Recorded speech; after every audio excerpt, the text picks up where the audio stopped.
आज आपका पाठ है जीवों में पोषण। तो देखिए, हम जीवों में पोषण पढ़ाएंगे, पोषण के बारे में मोटी मोटी बातें बताएंगे। वैसे तो आपको मास्टर जी ने बताया है, आपकी मैम ने बताया है। तो सबसे पहले आप पोषण देखिए, शब्द पोषण होता क्या है, पोषण क्या होता है। सबसे पहले तो पोषण में आप देखिए, भोजन है जैसे उसमें आप पिज्जा खाते हो, समोसा खाते हो, चाउमीन खाते हो। मैं आपको मतलब की बात बता रहा हूं, खाते हो कि नहीं खाते? रोटी खाते हो, दाल खाते हो, चावल खाते हो, दूध पीते हो, दही पीते हो, या मूंगफली खाते हो, नमकीन खाते हो, ये आपका पोषण है। तो पोषण की परिभाषा क्या हुई? पोषण की परिभाषा है कि जिस भी भोजन को हम अपने मुख के द्वारा शरीर में ग्रहण करते हैं वो पोषण कहलाता है। आई बात समझ में? समझ में आ गई? वो पोषण कहलाता है। कोई भी चीज है, अब पोषण के अंदर यदि किसी चीज की अधिकता हो जाए या किसी चीज की न्यूनता हो जाए तो वो शब्द हो जाता है कुपोषण। क्या हो जाता है वो? कुपोषण। भाई मान लिया आपने दही की ज्यादा मात्रा बढ़ा दी और सारी चीजें कम हो गई, तो वो जो सारी चीजें कम हो गई उनसे मिलने वाली चीज आपको नहीं मिली, तो वो कुपोषण हो जाएगा। तो कुपोषण से आप बीमार पड़ सकते हैं। तो कुपोषण शब्द तो आपका है ही नहीं, नाम है आपका जीवों में पोषण। तो पोषण की परिभाषा मैंने आपको बता दी, जो भी हम भोजन को मुख के द्वारा शरीर में ग्रहण करते हैं वो हमारा पोषण कहलाता है। ठीक है? अब इस पोषण को आप दो भागों में करते हैं। देखिए, चूंकि पोषण कुछ तो जीव ऐसे होते हैं जो अपना भोजन स्वयं बना लेते हैं, उनको हम बोलते हैं स्वयंपोषी। क्या बोलते हैं? स्वयंपोषी। और जैसे आपके पौधे, ठीक है, पौधे आपके प्रकाश संश्लेषण की क्रिया करते हैं, इसी को आप बोलते हैं भोजन बनाना। ठीक है? और परपोषी क्या होते हैं? जो दूसरों पर निर्भर होते हैं, परपोषी, उन्हें कहते हैं परपोषी। उसे परपोषण भी कह सकते हो आप। तो पहले तो स्वयंपोषी और परपोषी आया। स्वयंपोषी अपना भोजन स्वयं बनाते हैं और परपोषी जो दूसरों पर निर्भर होते हैं। ठीक है? जो दूसरों पर अपने भोजन के लिए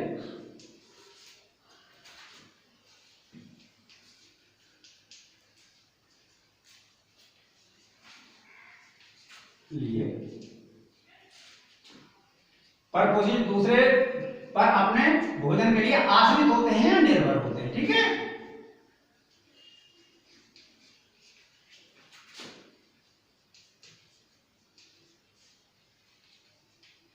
ये आपका आया। तो स्वयंपोषी पौधे और परपोषी आपके जो भी जीव हैं, कीड़े मकोड़े, मनुष्य, जंतु, हाथी है, खरगोश है, कुछ भी है, वो सब किसी ना किसी रूप में प्रत्यक्ष या अप्रत्यक्ष रूप से पौधों पर निर्भर करता है। तो उसको बोलते हैं हम परपोषी। ठीक है? अब आप कहेंगे कि स्वयंपोषी या परपोषी भी जान गए और पोषण भी जान गए। मैं आपको पोषण यानी कि जीवों में पोषण, तो सबसे पहले मैं आपको पोषण के बारे में फिर से लेके चल रहा हूं, समझने की बात होगी।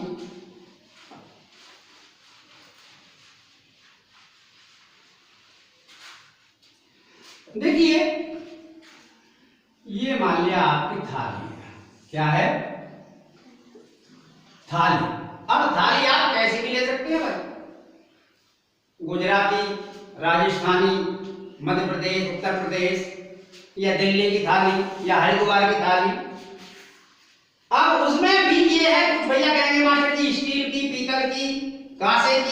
जैसी भी है, कुछ पत्तल भी ले लेते हैं, पत्तल भी पे भी भोजन आ सकता है। अब उसमें सबसे पहले आप मान लिया यहाँ क्या ज्यादा खाते हैं, रोटी ज्यादा खाते हो ना, रोटी खाते हैं, तो ये रोटी रखी हुई है, क्या रखी हुई है, रोटी। फिर आपका रखा हुआ है चावल, क्या रखा हुआ है, चावल। अब आपका दूध रखा हुआ है, क्या रखा हुआ है, दूध।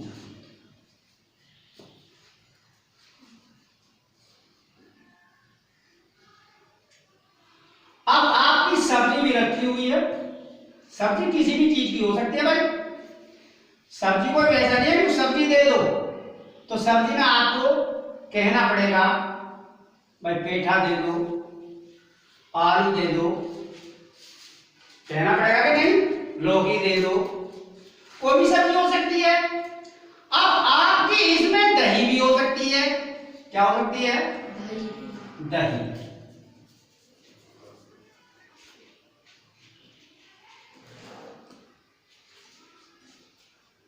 और क्या हो सकता है बेटा, कुछ भैया कहते हैं मास्टर जी मीठा हो सकता है, गुड़ शक्कर किसी को खाने की आदत होती है, लड्डू बतासा कुछ भी हो सकता है उसके अंदर, तो ये कोई भी आपका मीठा रखा हुआ है, ठीक है। और कुछ आदमी आपने देखा होगा अचार चटनी रखते हैं, रखते कि नहीं रखते, तो मान लिया यहां पर हम चटनी ले लें,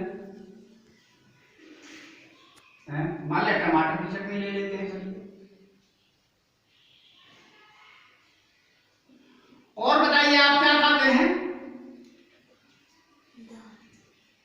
हाँ वेरी गुड, दाल। छोड़िए दाल तो मुख्य है भाई, दाल। चलिए दाल की भी आपकी थाली रखी हुई। और बताइए, आप देखिए आप इस पोषण के अंदर इतनी सी चीजें हैं, आप खाते हैं, रोटी भी खाते हैं, चावल भी खाते हैं, दाल भी खाते हैं, सब्जी भी खाते हैं, दूध भी पीते हैं, दही भी खाते हैं, टमाटर की चटनी भी लेते हैं, और गुड़ शक्कर भी खाते हैं, मीठा भी खाते हैं। अब आपको इनसे मिलता क्या क्या है बेटा, देखिए चावल और रोटी खाने से जो आपको मिलता है वो मिलता है कार्बोहाइड्रेट। क्या मिलता है, कार्बोहाइड्रेट। Very good.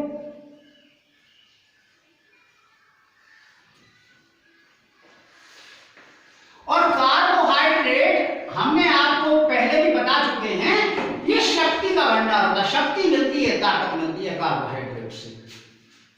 और दाल से आपको क्या मिलता है बेटा, दाल को लेके चले हम, ठीक है, इस प्रकार से, तो दाल से हमको मिलता है प्रोटीन। क्या मिलता है, प्रोटीन,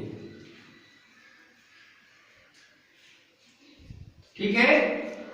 अब इसके बाद आता है आपका दूध, तो दूध और दही दोनों से आपको एक मोस्ट इंपॉर्टेंट पोषण मिलता है। बताइए क्या नाम है उसका, क्यों भाई, उसका नाम क्या है, उसका नाम है केसीन प्रोटीन। क्या बेटा, केसीन प्रोटीन। अब ये केसीन प्रोटीन जो होता है ये आपकी हड्डियों को मजबूत करता है, इसीलिए कहते हैं बालक के लिए कि दूध और दही का होना अनिवार्य है। तो बढ़ते बालक के लिए दूध दही का होना अनिवार्य है, इसमें केसीन प्रोटीन होता है जो आपकी हड्डियों को मजबूत बनाता है। अब देखिए रोटी हो गया, चावल हो गया, दूध हो गया, दाल हो गया, दही हो गया। अब दही से एक चीज और मिलती है आपको, क्या मिलती है दही से, आपको थोड़ी बहुत वसा भी मिल जाती है, मिलती है वसा, जिसको आप कहते हैं तेल घी। अब मास्टर जी मीठे से क्या मिलता है, मीठे से भी आपको कार्बोहाइड्रेट मिलता है। क्या मिलता है बेटा, कार्बोहाइड्रेट। Very good. इसीलिए आपने पहले देखा होगा कार्बोहाइड्रेट,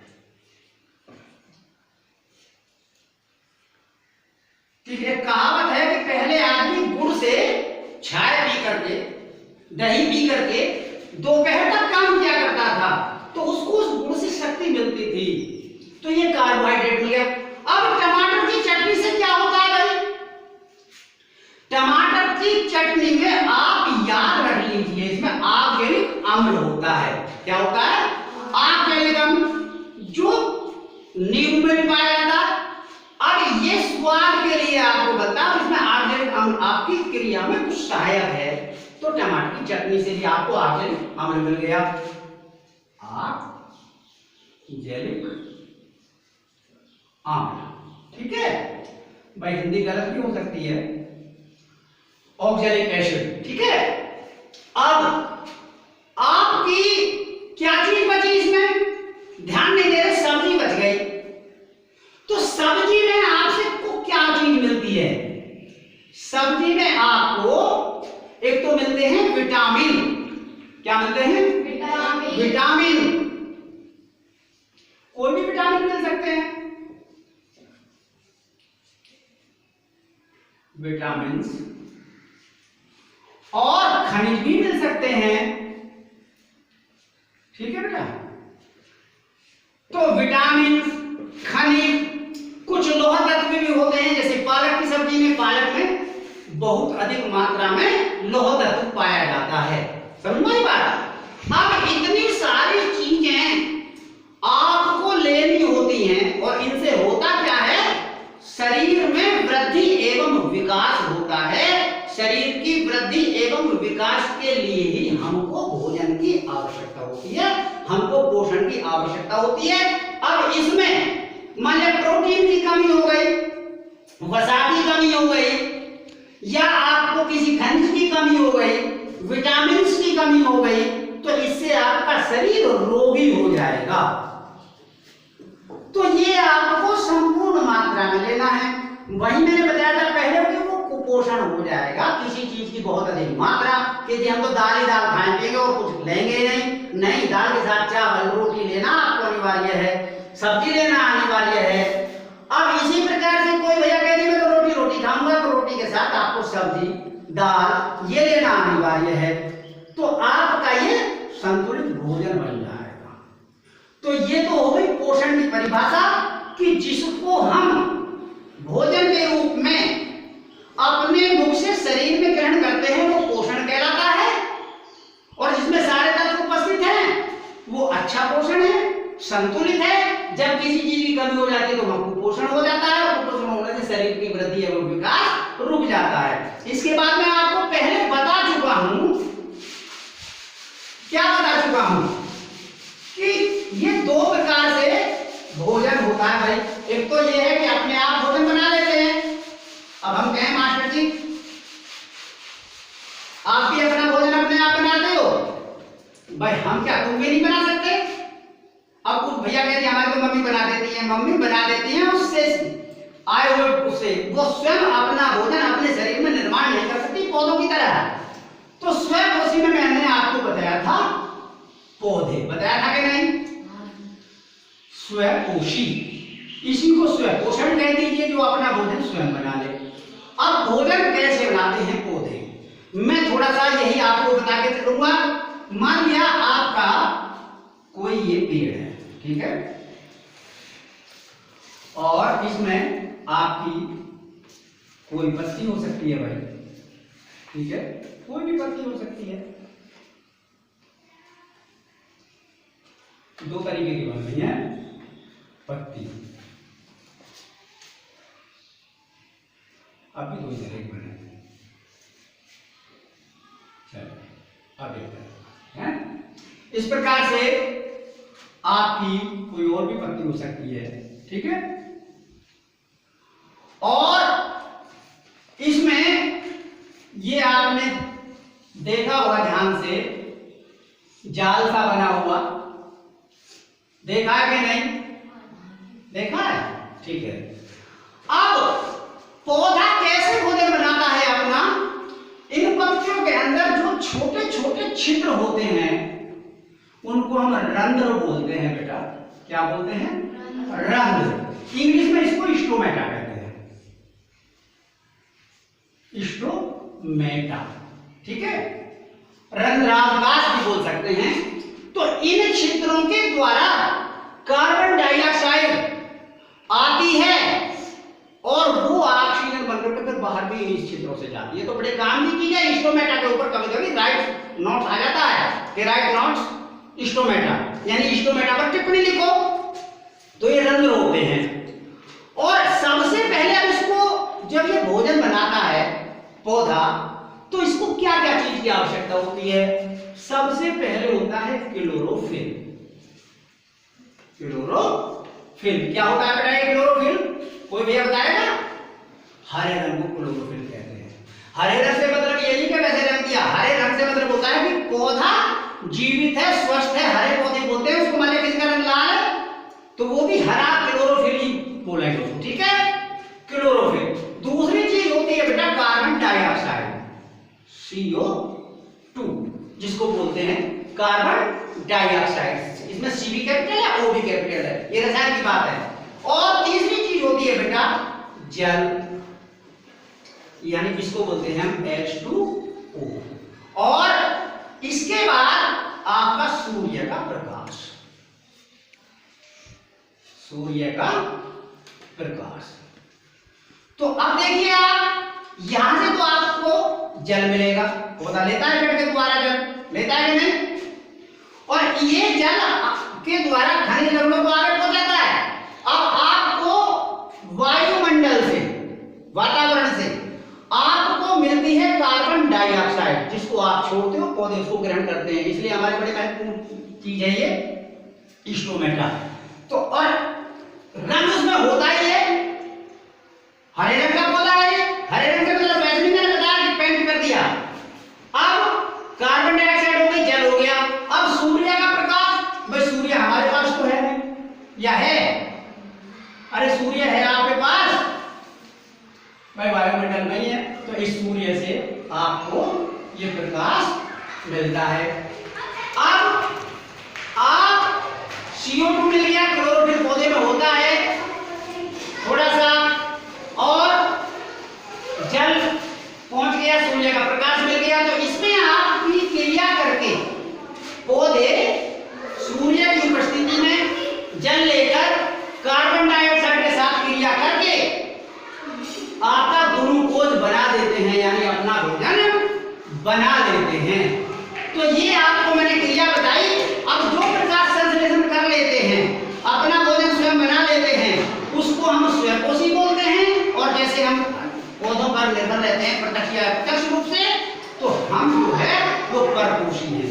अब आपको ये कैसी लगी पढ़ाई कमेंट्स बॉक्स में लिख के बताएंगे, विस्तार से हमारे बताएंगे। जो भी सवाल आपका है उसको बताइए।